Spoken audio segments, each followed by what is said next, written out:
हर हर महादेव ओम काली। तो प्रिय भगतजनों, दुख का कारण क्या है? अक्सर यह प्रश्न हमारे मन में आता है, यह ख्याल हमें बार बार परेशान करता है कि दुख का कारण क्या है, हमें दुख क्यों मिलता है।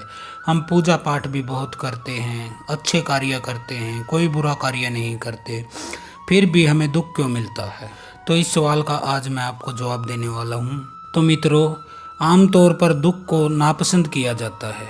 लोग समझते हैं कि पाप के फलस्वरूप या ईश्वर के कोप के कारण दुख आता है, परंतु यह बात पूर्ण रूप से सत्य नहीं है। दुखों का एक कारण पाप हो सकता है, यह तो ठीक है, परंतु यह ठीक नहीं कि सभी दुखों का कारण पाप ही है। बहुत बार ऐसा देखा जाता है कि मनुष्य दुखी अपने प्रारब्ध के कारण होता है। प्रारब्ध में वह सभी कर्म आ जाते हैं, वो सभी काम आ जाते हैं जिसे पूर्व जन्म में हमने किसी को दुख पहुंचाया होता है। दूसरा कारण है क्रियामान। ये वे कारण हैं जिनका फल प्राय साथ साथ मनुष्य को इसी जन्म में भोगना पड़ता है। क्रियामान वो होते हैं जो हम इस जन्म में कर रहे हैं, यानी कि अभी कर रहे हैं, और उनका फल हमें साथ साथ मिलता है।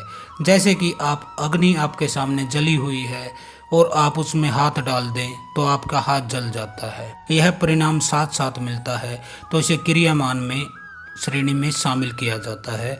इस जन्म में जो हम कर रहे हैं वह हमें साथ साथ भोगना पड़े, इस कारण हमें दुख होता है। और तीसरा और सबसे महत्वपूर्ण कारण होता है कि ईश्वर जो हैं, हमारे शिव बाबा हैं, वो जब किसी प्राणी पर दया करके उसे अपनी शरण में लेना होता है, कल्याण के पथ पर उसको ले जाना होता है, उसे भय बंधन से, उसे भव बंधन से, बुराइयों से छुड़ाने के लिए ऐसे दुखदायक अवसर उत्पन्न कर देते हैं कि जिनकी ठोकर खाकर मनुष्य अपनी भूल को समझ जाए और उनका सच्चा भगत बन जाए। तो ईश्वर इस तरह भी आपको दुख देता है ताकि आपकी समझ में आ जाए कि इस संसार में सिवाय दुख के और कुछ नहीं है। हमारा मनुष्य का जन्म लेने का कारण, प्रथम जो सर्वोत्तम कारण है, वह यही है कि हमें परमात्मा की प्राप्ति के लिए प्रयास कर देने चाहिए।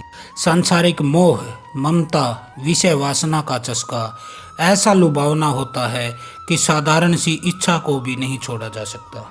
एक हल्का सा विचार आता है कि जीवन जैसी वस्तु का उपयोग किसी श्रेष्ठ कार्य में करना चाहिए, यह हमारी समझ में आ जाता है, परंतु दूसरे ही अक्षण ऐसी लुभावनी स्थितियां सामने आ जाती हैं कि जिसके कारण जो परमात्मा की प्राप्ति का विचार था, जो मोक्ष की प्राप्ति का विचार था, जो धर्म पर चलने का हमारा विचार था, वह धूमिल हो जाता है और मनुष्य जहाँ का तहाँ फिर आकर खड़ा हो जाता है। इस प्रकार के कीचड़ से निकलने के लिए भगवान अपने भक्तों को झटका देते हैं, सोते हुए को जगाने के लिए बड़े जोर से झंझोरते हैं।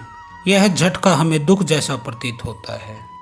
गंभीर बीमारी हो, आपके जो प्रिय हैं उनकी मृत्यु हो, या फिर विश्वसनीय मित्रों द्वारा अपमान और विश्वासघात जैसी दिल को चोट पहुंचाने वाली घटनाएं इसमें शामिल होती हैं। उनके जबरदस्त झटके से आघात खाकर मनुष्य तिलमिला जाए और सजग हो जाए कि इस संसार के मोह ममता को तिलांजलि दे दे। भगवान अपने भक्तों को कष्ट देते ही इसलिए हैं जिससे कि वह समझ जाएं कि कौन उनके सच्चे भगत हैं। तो इस तरह से ये कुछ दुख के कारण मैंने आपको बताए, जिसको आपको अपने जीवन में अनुभव करना चाहिए और स्वयं ही आकलन करना चाहिए कि आपके दुख का कारण क्या है। तो आज के लिए इतना ही। हर हर महादेव। ओम काली।